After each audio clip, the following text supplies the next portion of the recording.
If you haven't met me before, g'day, I'm Sam Avataya. I'm joining you from Bega, New South Wales. I am wearing a jacket because it's freezing here. Um, but I'm really looking forward to welcoming Carl, who's joining us from somewhere it's not freezing. And I'd like to, before we begin, pay my respects to the elders, past, present, and emerging, and acknowledge country wherever you are joining us from today. I'm joining from Diringanj country, 4 degrees this morning when I woke up, but it's going to be a cracker of a day by the time we get into it. Really excited to welcome Carl and hear about what he's been up to since we heard about his project at the last SPERA conference, and he's an area award winner. But yeah, just really lovely to have you join us. And we just want to hear where you're from, what you're doing, where you are today, and we'll have plenty of time for questions. So I'm going to hand over to Carl. Welcome. Hi, Carl. Hey everyone, hope everyone is well. Jira mangungu. That's just saying in Gija language. How are we? How are we feeling? And that. But my name is Carl Merrison. I am a Gija Jaro man from the Kimberleys up in the top of WA. My hometown is pretty much Halls Creek. I have been on a big journey in my life from when I was about 21 years old. I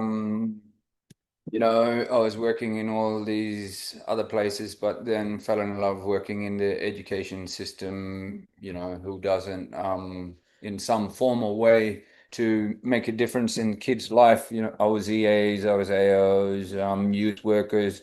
I was sports coach working in the AFL industry, and I am an author. I write books as well, but I picked the bullet lately and I have become a teacher, and I am on my second year as a teacher at the lovely Punalulu School, Frog Hollow.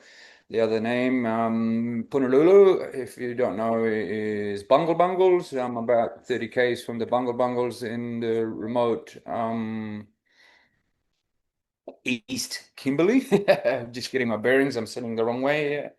But yeah, so that's been the little snippet of my journey of my life. Trying to engage and make a difference, mentor, make a difference in kids' life for about 30 years. It's become a passion, and becoming a teacher has been amazing. Working in Honolulu School, which is a trilingual school with Gija Creole and your standard Australian English. It's all embedded, ticked off in the curriculum side of things. That's a little snippet of where I am and what I've done, and where I'm at. On the remote teacher website, we made that the remote teacher website and the Facebook group, Teachers in Remote Communities, Past, Present, and Future. Obviously, working in the education system and all of these areas and seeing teachers come and go because, and obviously, I'm not too subby tech, Facebook and all that, but made the group, obviously that grew and grew and grew. And, we made the group just to be able to connect. So teachers connect, hear stories, engage with each other, make friends, use it in all sort of forms of ways to share ideas, um, find some way you can ask questions to be prepared to where you're going, what you should take, what's it like, because, when you're going to a new job, if like when I went to New South Wales on Banyalang country for a while, actually reached out and, found a bit of work around in the schools there just by connecting through the Facebook page. But it's also an area where teachers can share success, from being in the remote, because it's well, that's what social media is about, not just about. You want to say hi, Janelle? Hi. This is Janelle, my little sister. Um, yeah, it's also about sharing success, because as I just say, as a human nature. We tend to dwell on the bad things, and it's just an area. I don't know at the moment where the sticky tape is. Sorry. Um, share success, sorry. Because what's better to hear than success stories in the remote? Because sometimes it's people say you want to go work remote, and everyone, it's a bit of a shell shock if you haven't done it before or had the experience.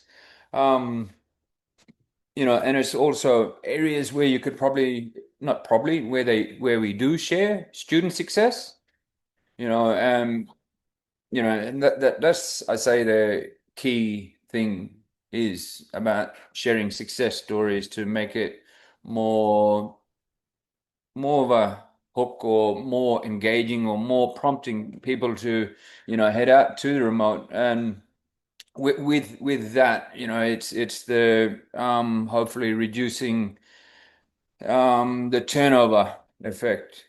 Hopefully people want to stay a bit longer and can connect more and get more ideas and what works well, and yeah, able to retain teachers a bit longer out in the remote. And I know some areas, they're only allowed for a certain amount of time, but 4 years is better than 6 months or 1 month if you're not prepared, or if you can't reach out and find out what works well here and what engages kids here, there, or even to find out where the best fishing spot is, or just to go hunting, or what can you do here, outside of school, because sometimes it's a little bit daunting.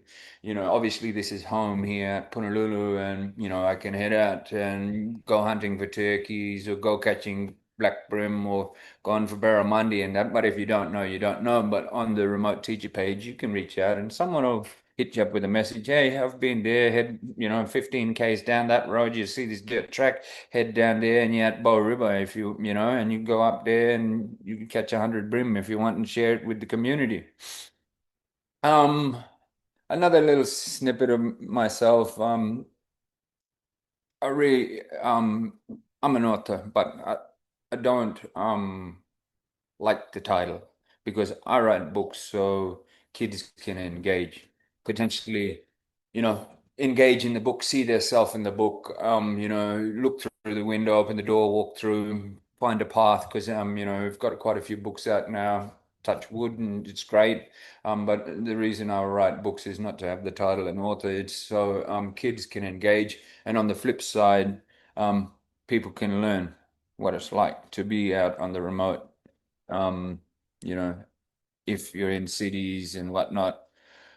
Um, I've seen the best and the worst of remote teaching, but everything's learning. I'm still learning, I'm developing my craft as a teacher.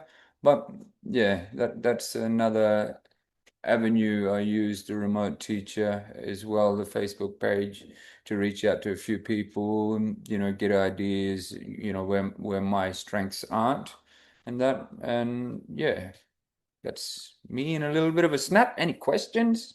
Yes, loads. I'm going to start. I know other people will have questions, but Yeah. I'd like to hear a little bit more about the school you're at. Are you the only teacher there? Do you have other support staff? How does it work? How many How kids have you does got? it work? I could ramble on for a long time about this school. This is Punalulu School. Punalulu School is a trilingual school. I touched on it.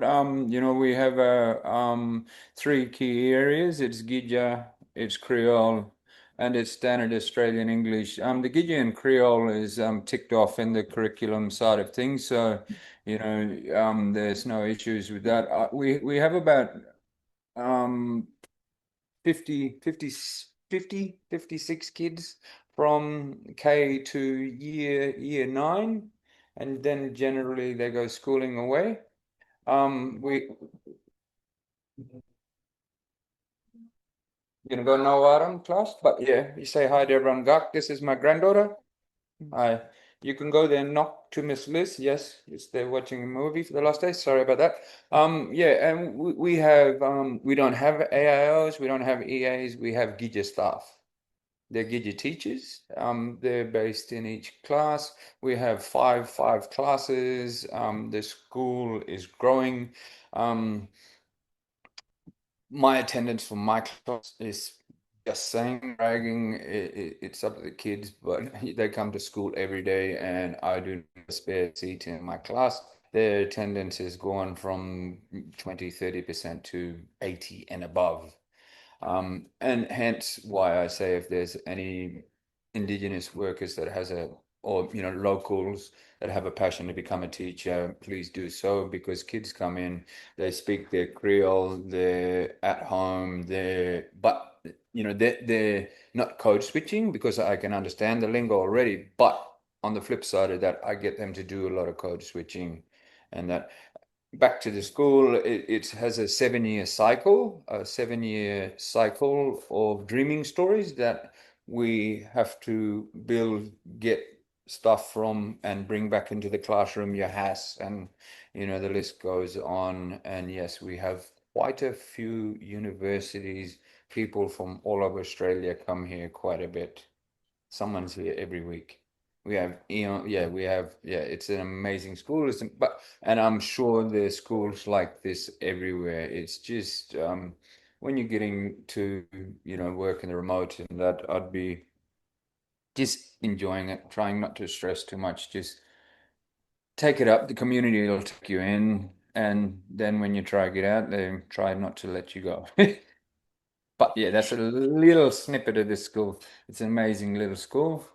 I have amazing kids in my class and every class. Yeah. Tal, can you share you've mentioned that on the Facebook page or whatever you will share student success. I'm just interested in what are sort of just different examples of student success that might be shared on the page. Well, and I try not to put any kids' faces on social media and anything. Well, I actually don't. I don't try. I don't. But it's just sharing. Hey, this term my kids went from 30% to 80%. And generally you go, okay, no one's even liked it. But then when you check your messages, it's like, any clues on how that happened, or why did that happen, or how did you engage with them better? Did you speak with the parents, or did you use your staff for home visits or whatever it might be?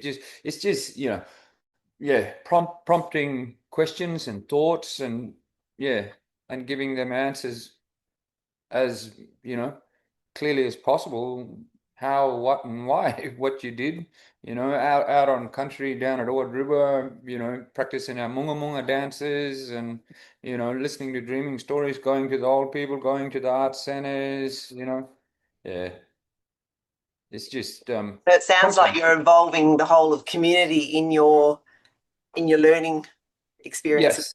Yes, it's a holistic, very holistic approach. Brilliant. Do we have other questions from the floor? Does anyone else have a question? Because I have more. He is doing his question. I'm just going to give a quick plug for our Ballarat conference, which is coming up. Probably too far for you to get to, Carl, but we would love to see you there. But it will be freezing in August in Ballarat. But yeah, looking forward to getting together with lots of educational people from rural Australia and hearing stories just like Carl's. I'm going to read out Robbie's question. And then we'll let Carl get back to what he does best. Love the snapshots of your life so far. My question was about language.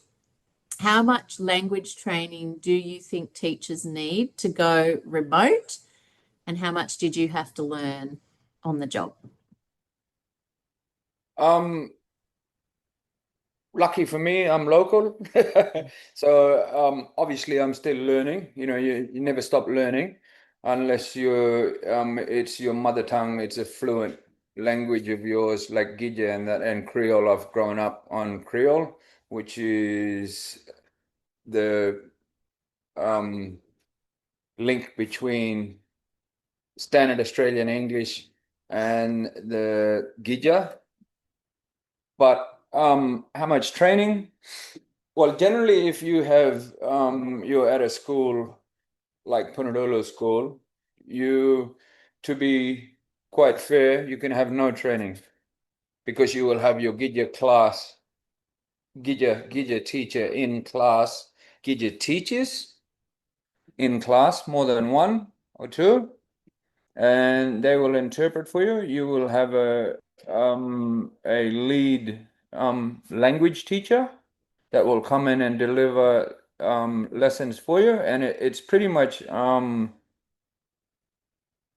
personally driven by yourself how much you want to learn. Like I've got you know, one, two, three, four, five from Melbourne here and one from Perth teachers. And they're all picking. They've only been here. One's been here half a year. The rest have been here a year and a half since I've got here, and a lot of them are picking it up and speaking it as well. It might seem a little daunting, but nah, it's just like learning any other foreign language from overseas and that. But you're embedded in it, just like as if you're overseas. And kids, they love being the teacher as well and teaching you. Yeah, so not a worry at all if you want to come remote and engage with that. It's great to hear because that is a fear, I think, of students, particularly student teachers, that Yeah. they may not be able to communicate. So it's really nice to hear that, that you're welcoming those teachers and the kids are teaching them. Oh, g'day, Yeah. mate. We can see you. Give us a wave. G'day. Any last questions? Oh, Christine said, a very positive school story. What support materials do you use and have access to? Support materials as in for my class? Yeah, let's start there. Okay, well, luckily I've stepped into a great team that we support each other where we get our Gidya curriculum from. And lucky for myself, I've lived and understand most of these stories, and I can pick a lot out. And lucky for myself, I love writing, hence author, and I am able to listen to a story and can relate to it, and where I can bring it back into the classroom for the kids. If that makes sense. But we sit down as a collective, as a group, like we did yesterday, and we'll be doing today as well with our Gidya staff, Gidya leaders, and working as a team together to where we can pull snippets from the stories out and bring it back into the classroom. That sounds brilliant. I wish we could stay and ask hundreds more questions, but I'm going to have to let you go back to your class. But I would encourage everyone. They're about to start playing band here. No, thanks for having me on, and much appreciated. Much appreciated. And if anyone wants to reach out, just find us on the Remote Teacher Facebook group page and reach out and ask questions there if need be. Thanks, Carl. Congratulations. It's a fantastic resource for budding and current teachers. And have an awesome day, and hi to the kids.